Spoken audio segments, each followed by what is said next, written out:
சுண்டிடும். சில தக்காளியில் நிறைய தண்ணி விட்டுச்சுன்னா உங்களுக்கு வந்து இது சுண்டத்துக்கு ரொம்ப நேரம் ஆகும். ஒரு 30 to 40 minutes கூட ஆகலாம்.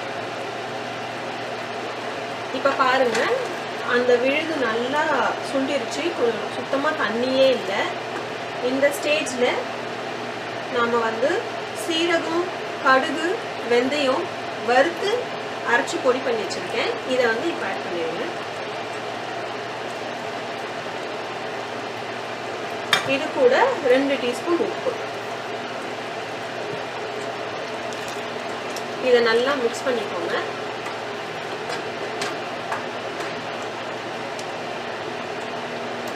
இதை கலரி விடும்போதே பக்கத்தில் மிச்சம் இருக்கிற நல்லெண்ணெயை நல்லா சூடு பண்ணிக்கோங்க.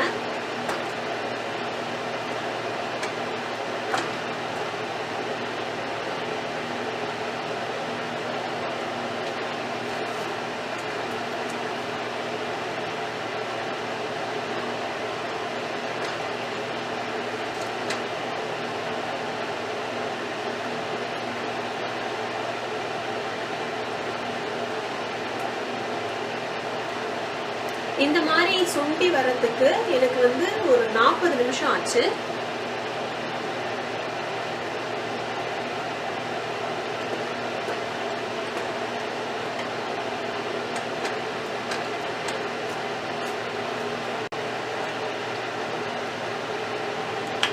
இப்போ நல்லெண்ணெய் நல்லா கொதிச்சிருச்சு.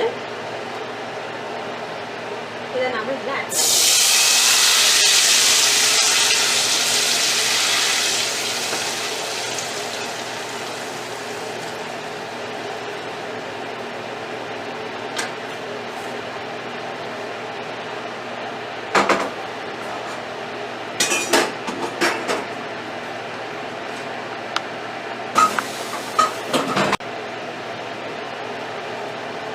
நீங்கள் நல்லெண்ணெய் கம்மியாகவும் ஊற்றிக்கலாம், கொஞ்சமாக நீங்கள் செய்யும் போது. இப்போ இதை நான் வந்து ஒரு மாதம் வரைக்கும் இதை நான் வந்து ஸ்டோர் பண்ணி வச்சுக்கலாம் ஃப்ரிட்ஜில். அதனால் நான் நல்லெண்ணெய் நிறைய சேர்த்துருக்கேன். நீங்கள் உடனே யூஸ் பண்ணிடுவீங்க அப்படின்னா இவ்வளோ நல்லெண்ணெய் போடணும்னு அவசியம். இப்போ இதை வந்து ஒரு 5 minutes வந்து இதில் நல்லா கொஞ்சம் வதக்கிட்டு இறக்கி வச்சிடலாம்.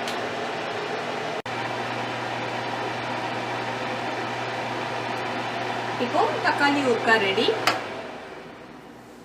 இந்த தக்காளி ஊறுகாவை நீங்கள் இட்லி, தோசை, பூரி, சப்பாத்தி அது கூடலாம் சாப்பிடலாம். ரைஸ் கூடவும் பிசைஞ்சு சாப்பிடலாம். ரொம்ப நல்லாயிருக்கும்.